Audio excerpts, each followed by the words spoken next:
Assalamualaikum warahmatullahi wabarakatuh. Jumpa lagi teman. Yuk kita langsung aja ke bagian berikutnya. Tapi biasa, sebelum kita masuk ke kisahnya, mari kita berdoa dulu ya.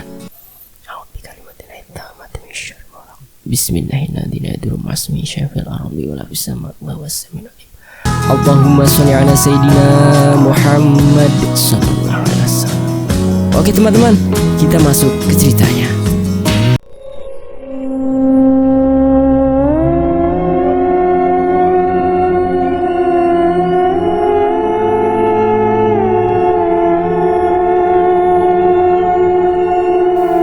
Ya, nama lelaki itu adalah Sukirman.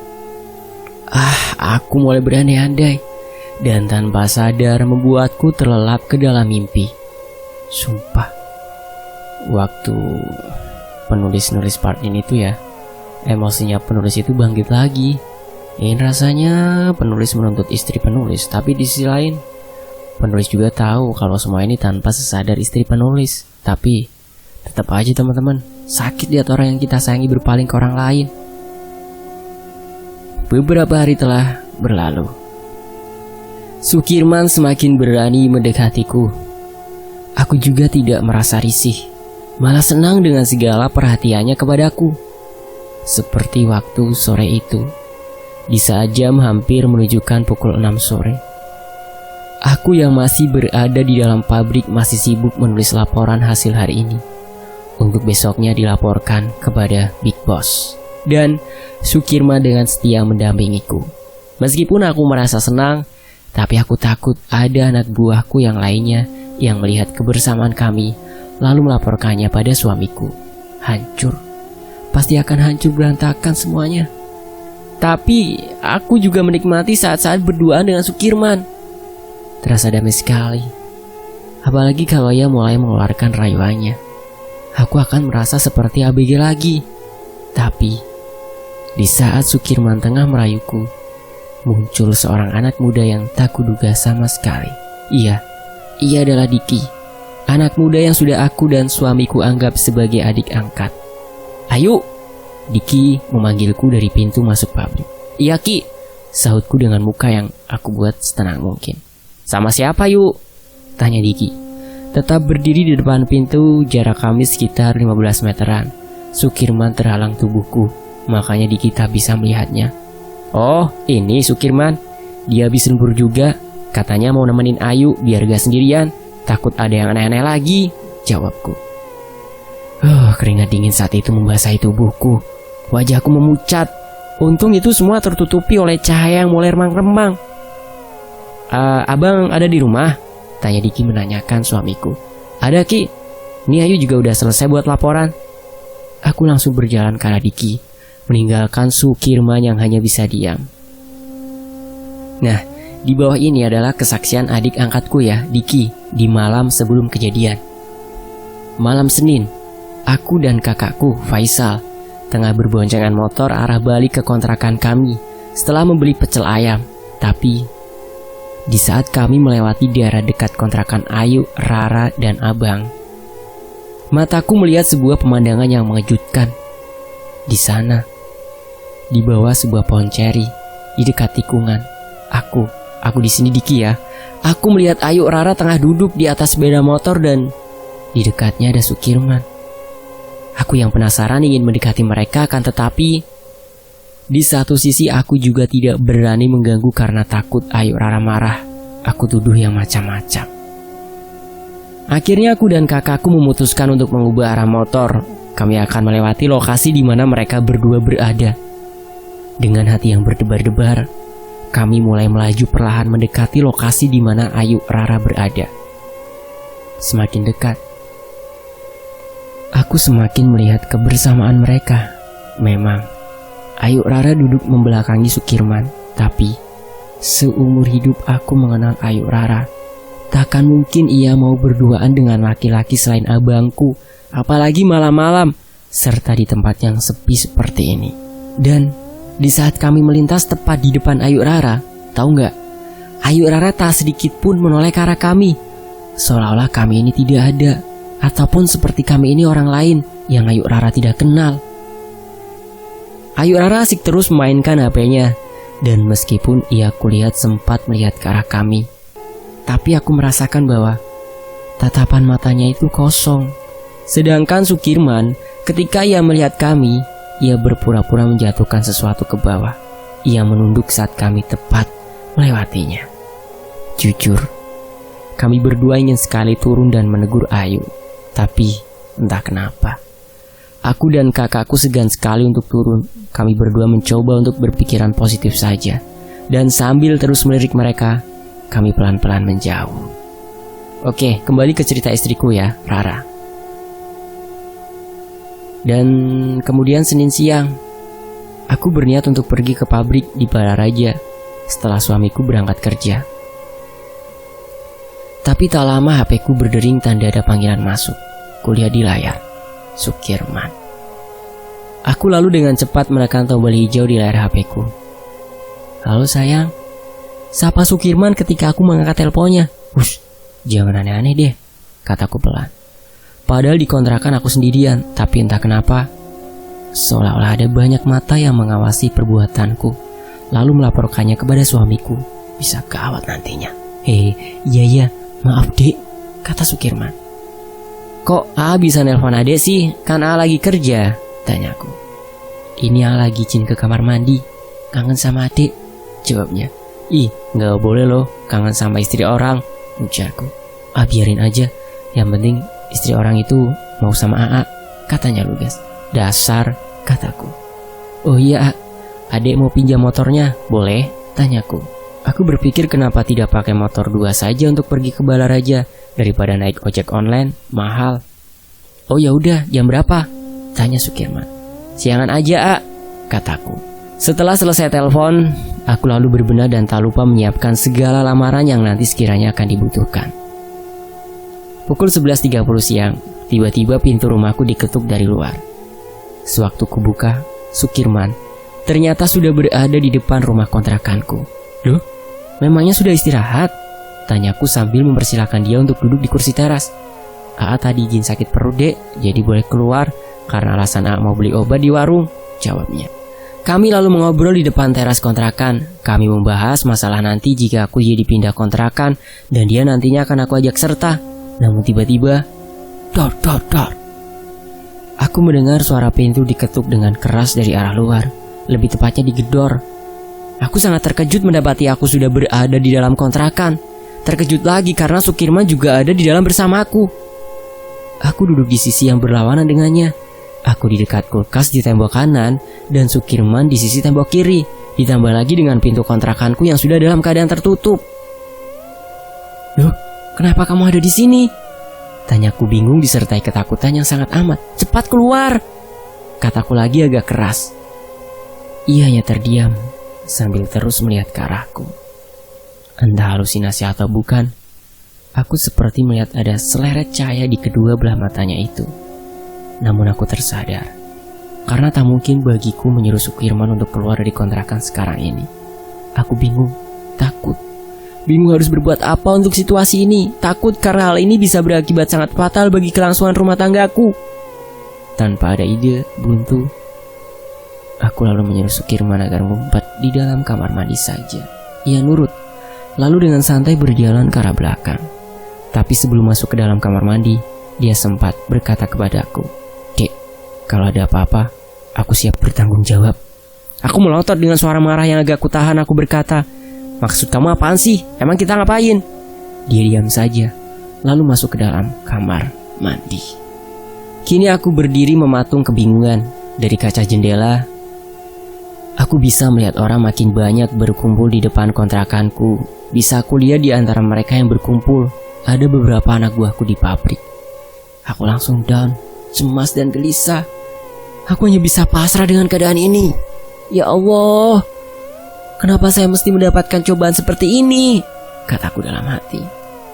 Mulai terbayang di mataku wajah-wajah dari orang yang kusayangi, wajah anakku sematawayang, wajah keluargaku dan wajah marah suamiku. Dor. Suara gedoran pintu membuatku tersadar kembali. Iya, kataku gugup. Mbak Rara, tolong buka pintunya. Ku dengar suara dari Mas Marno dengan jelas. Iya mas, sebentar, kataku sambil meraih gagang pintu yang telah dikunci itu. Entah siapa yang menguncinya. Aku juga tak memikirkan sejauh itu saat itu. Suara pintu kubuka. Dan di depanku sudah banyak warga setempat. Bisa kurasakan di antara wajah-wajah itu ada beberapa wajah yang seolah menertawakanku. Mas Marno kulihat maju satu langkah. Mbak Rara benar membawa masuk laki-laki? Tanyanya. Aku menggeleng. Aku masih coba menutupi keadaan yang sebenarnya yang sudah jelas itu. Kalau begitu, lanjut Mas Marno, boleh saya mengecek sendiri ke dalam? Aku hanya bisa terdiam sambil mempersilahkan mereka masuk dan tak butuh waktu lama. Mereka menemukan Sukirman di dalam kamar mandi dan ada keanehan lainnya yang kulihat. Meskipun ia sudah tertangkap basah, tapi tidak tampak sama sekali ketakutan di wajahnya. Ia hanya tersenyum kecil saat disuruh duduk di ruang tamu bersamaku. Dan kejadian selanjutnya sama seperti yang suamiku ceritakan di postingan sebelumnya ya. Di bagian yang pertama itu ya teman-teman. Setelah mengakhiri ceritanya, istriku terdiam sembari menghapus air mata yang sesekali mengalir di pipinya. Agak tersentuh juga hatiku saat mendengar ceritanya itu. Aku adalah tipe orang yang tidak akan mengambil sebuah keputusan secara sepihak. Aku harus mendengar juga perkataan orang lain dan jika kupikir ceritanya masuk akal, maka aku akan berpikir ulang tentang keputusan yang sebelumnya kubuat. Sekarang, aku menoleh ke arah Abah. Ia kulihat beberapa kali menghela nafasnya. Aku bersiap mendengarkan apa yang akan Abah katakan. Dan keheningan menguasai lantai 2 pondokan milik Abah. Seorang lelaki yang hampir berusia setengah abad. Dan yang kudengar, sudah 3 tahun ini Abah tidak pernah lagi makan nasi. Sebagai gantinya, ia lebih senang mengkonsumsi singkong. Abah kulihat membetulkan letak posisi kakinya. Sesekali matanya terpejam, lalu terbuka, terpejam lagi. Kalau membuka lagi, begitu selama beberapa menit. Istriku sendiri kini terpekur, menunduk, bagaikan bunga yang sudah layu. Sedangkan aku, badanku ini semua masih terasa segar bugar, segar karena ditopang oleh perasaan yang bercampur aduk menjadi satu di dalam hati ini. Aku juga menjadi bingung demi mendengar cerita istriku. Ada rasa percaya yang emang udah aku tanamkan kepadanya semenjak kami menikah. Tapi ada juga rasa ragu-ragu dan kecewa dengan perbuatannya itu. Entahlah. Yakin saja dengan semua yang akan terjadi. Pasti Allah sudah memberiku sebuah jalan, kataku dalam hati. Benar saja. Tak lama kemudian, Abah kulihat mulai batuk-batuk kecil. Batuk yang memaksaku untuk bersiap mendengarkan apa yang akan menjadi peganganku, selain juga pendapatku sendiri. Neng, Abah memulai perkataannya. Istriku diam, tapi aku yakin telinganya sedang bersiap mendengarkan apa yang akan Abah katakan. Setelah Abah mendengar cerita Neng, Abah juga percaya kalau semua itulah yang telah terjadi. Lanjut Abah. Abah juga sudah yakin bahwa Neng sudah berkata jujur. Tapi aku dan istriku kompak memandang Abah dalam-dalam, menunggu apa kalimat selanjutnya. Tapi Abah juga ingin bertanya tentang beberapa hal sama Neng, dan Neng harus menjawab itu semua dengan jujur, tanpa ada yang coba Neng sembunyikan. Istriku mengangguk. Abah menggeser letak duduknya agak berhadapan dengan posisi istriku. Aku sendiri siap menyimak hal itu. Neng, sudah berapa lama kenal dengan Sukirman itu? Istriku tampak berpikir sejenak, lalu dengan tak yakin ia menjawab, baru sekitar 3 bulan terakhir ini Abah. Terus mulai kapan Sukirman ini berani mendekat atau akrab dengan Neng? Kalau untuk itu Rara juga nggak begitu yakin sih Abah. Tapi kalau sepengetahuan Rara, Sukirman mulai agak akrab dengan Rara semenjak Rika, supervisor baru itu diangkat, dan Rika belum genap 2 bulan ini menjabat sebagai supervisor di pabrik, jawab istriku. Oh, jadi Sukirman ini mulai mendekati Neng sekitar 2 bulan, atau semenjak Rika naik jabatan setara dengan Neng? Istriku mengangguk.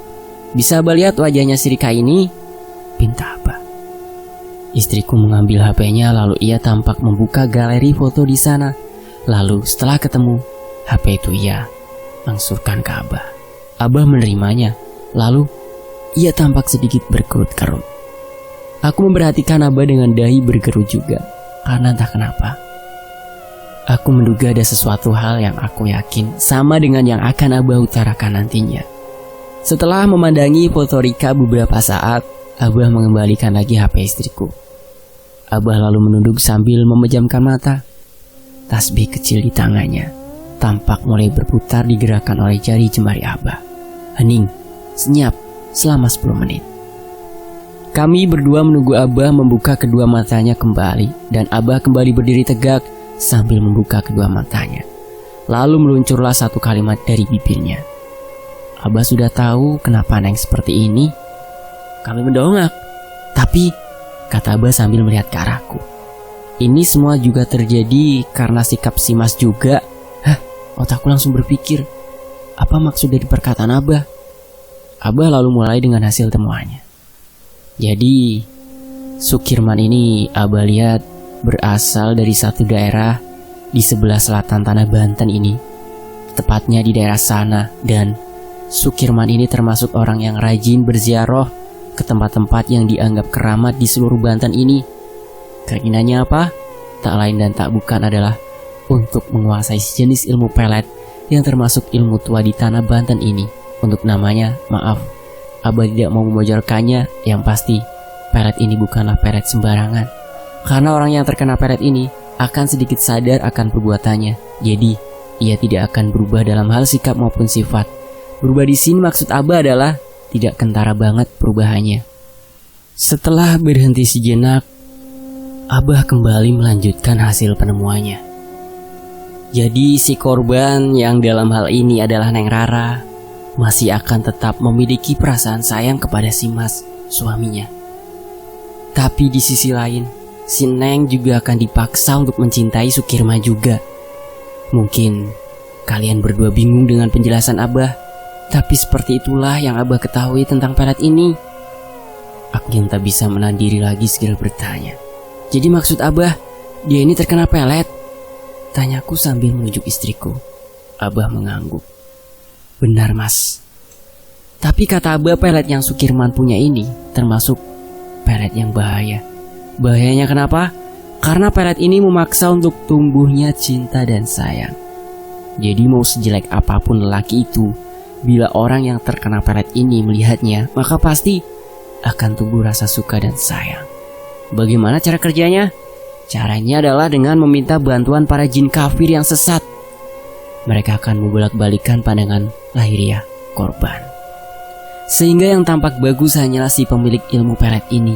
Jadi pelet ini bisa terus berfungsi seumur hidup. Berbeda dengan ilmu pelet lain yang hanya memiliki waktu yang singkat, dan bila ingin digunakan lagi, harus diperbarui lagi. Aku mengangguk-angguk. Tanda memahami betapa mengerikannya ilmu pelet milik Sukirman itu. Abah kembali berbicara. Hanya meskipun dahsyat, pelet ini juga harus memiliki beberapa persyaratan khusus. Di antaranya ada 3. Yang pertama, korban dan pelaku harus saling mengenal. Meskipun hanya sepintas, tapi minimal haruslah saling tahu nama masing-masing. Kedua, harus ada sentuhan secara wadak, apapun itu bentuknya. Misal sentuhan tangan, sentuhan baju, ataupun dari hembusan asap yang harus mengenai tubuh ataupun pakaian korban. Ketiga, pelaku harus bisa memasukkan sesuatu ke dalam diri korban. Ya contohnya seperti air minum ataupun makanan yang sudah dibaca-baca oleh pelaku. Aku segera teringat cerita istriku tadi. Ia berkata bahwa Sukirman awalnya menghembuskan asap rokok yang menaiki jilbabnya. Lalu Sukirman juga memberikan minuman di saat istriku lemas setelah melihat penampakan. Sebuah jawaban mulai muncul di kepalaku. Setelah mendengarkan penjelasan Abah, aku juga merangkainya dengan cerita istriku tadi. Semuanya cocok dan itu membuat emosiku sedikit surut. Kini aku melirik istriku dengan sebuah tatapan baru. Tatapan prihatin. Tapi egoku tidak bisa begitu saja aku runtuhkan. Mau bagaimanapun aku adalah seorang laki-laki. Aku Aku harus bisa menahan diri sampai permasalahan ini tuntas dan jelas. Jadi aku memutuskan untuk diam dan melihat perkembangan ini terlebih dahulu. Setelah hening beberapa saat, Abah kembali berkata, "Alhamdulillahnya, di dalam tubuh Eneng ini ada yang melindunginya. Dan Abah juga selalu memantau Eneng dari sini. Jadi, Abah tahu apabila terjadi sesuatu sama Eneng. Tapi, Abah gak bisa langsung ke sana. Makanya waktu itu Abah bilang bahwa si Eneng kesini. Itu artinya ada sesuatu yang gak beres terjadi di tubuh Eneng. Tapi malah kalian gak mau nurut sama Abah." Aku dan istriku sepakat untuk menyalahkan diri masing-masing dan menyesal karena tidak menuruti perkataan Abah. Dan satu hal lagi yang bisa membuat si Eneng ini terkena pelet adalah karena dari kesalahan si Mas sendiri, ujar Abah seraya melihatku. Aku mendongak. Tak mengerti akan maksud Abah. "Kesalahan dari saya?" tanyaku kurang paham. Abah mengangguk. "Dari yang Abah tahu, si Eneng ini sebenarnya sudah ada pelindungnya dari kecil. Selain dari Abah sendiri, Abah juga heran. Kok bisa tembus ilmu itu ke badan si Eneng? Dan sewaktu Abah telusuri lebih lanjut, ternyata yang memiliki niat untuk mencelakakan Eneng lebih dari satu orang. Dan salah satunya adalah si Mas sendiri. Refleks aku melihat ke arah istriku. Dan di saat yang bersamaan, istriku juga melihat ke arahku. Kami saling bertatapan. Mungkin sama atau tidak, yang pasti perasaanku kala itu adalah terkejut dan tak mengerti. Apa sebab aku mencelakakan istriku sendiri? Abah yang melihat kami terdiam dan saling pandang mengeluarkan suara batuk kecil. Aku dan istriku kembali melihat Abah yang sedikit tersenyum. Entah apa arti dari senyumannya itu. "Jadi gini maksud Abah, Mas," kata Abah. Lalu lanjutnya, "Maksud Abah itu si Mas tidak ada niatan memang untuk mencelakakan si Eneng. Tetapi sebenarnya si Mas ini tanpa sengaja telah ikut andil dalam masalah sekarang. Ingat ya kata Abah, si Mas tanpa sengaja telah ikut andil dalam masalah saat ini." Sedikit kutarik nafas lega dari dadaku. Abah kembali melanjutkan kalimatnya. "Mas sadar atau tidak, kalau Mas selama ini sudah jarang memperhatikan si Eneng. Mas terlalu sibuk dengan pekerjaan dan kesenangan Mas sendiri. Sehingga Mas lupa kalau di hidup Mas sekarang ini sudah ada satu orang lagi yang sangat butuh perhatian dari Mas, yaitu si Eneng, istri Mas." Aku mendengar kata-kata itu seperti sebuah kaleng kosong yang dipukul dengan palu besi besar. Remuk, ambruk, dan hancur berkeping-keping. Aku merasakan sekali kebenaran dari kata-kata Abah barusan. Aku sadar bahwa beberapa waktu belakangan ini, aku hampir tidak pernah memberikan perhatian lagi kepada istriku. Sudah jarang kami mengobrol jika ada waktu bersama. Aku selalu sibuk dengan hobiku akan gadget. Ya Allah, ternyata selama ini akulah yang bersalah, bukan istriku. Akulah penyebab semua ini terjadi. Aku menunduk lemas, tak sanggup menerima kebenaran ini. Lalu, aku merasakan ada sebuah tepukan pelan di pundakku. Aku melihat ke atas. Abah. Iya, Abah menepuk pundakku perlahan, tidak berkata-kata. Tetapi entah dari mana datangnya, aku seperti mendapatkan energi besar yang bisa menahan kesedihanku. Aku kembali menegakkan tubuhku seperti semula. Abah tersenyum. Abah tahu kalau Mas juga gak tahu kalau sikap Mas yang seperti bisa-bisa membuat istri Mas celaka. Jadi Abah minta Mas nantinya bisa memperbaiki diri dan sikap Mas untuk menjadi suami yang lebih baik lagi. Tapi itu juga kalau Mas masih mau memaafkan si Eneng. Hanya saja Abah selaku yang dituakan oleh kalian, Abah ingin kalian tetap bersama. Jadikan hal ini sebagai pelajaran bagi kehidupan rumah tangga kalian. Sekarang keputusan ada di tangan si Mas. Apakah Mas mau memaafkan si Eneng atau Mas punya keputusan sendiri? Abah tidak bisa memaksa dan mencampuri urusan rumah tangga kalian lebih jauh. Abah di sini hanya sebagai pendengar dan pemberi masukan. Abah menarik nafas jenak. Ia lalu bertanya kepadaku, "Nah, sekarang bagaimana dengan keputusan Mas sekarang?" Aku diam terpekur, menatap lantai kayu yang kududuki. Aku berpikir apa yang harus aku putuskan, sebuah keputusan yang aku anggap baik untuk masa depanku. Bukan hanya masa depanku, tapi juga masa depan istriku dan yang paling utama masa depan anakku. Setelah berpikir beberapa lama, untuk terakhir kalinya, aku melirik istriku, mencoba untuk melihat isi hatinya, menimbang bagaimana sifat-sifatnya, pengorbanannya, dan situasi kedepannya. Aku menarik nafas panjang, kuhirup dalam-dalam dan kulepaskan untuk mengurangi beban hidup ini. Hingga akhirnya dengan mengucapkan bismillah, aku mengambil sebuah keputusan. Kira-kira papa muda mau ngasih keputusan apa ya? Cari tahu di bagian berikutnya ya. Saya pamit undur diri dan wassalamualaikum warahmatullahi wabarakatuh. Terima kasih teman-teman, dan apresiasi ya setinggi-tingginya buat papa muda yang mau menceritakan pengalaman hidupnya. Sampai jumpa di bagian berikutnya. Tetap di Fakta Sejarah.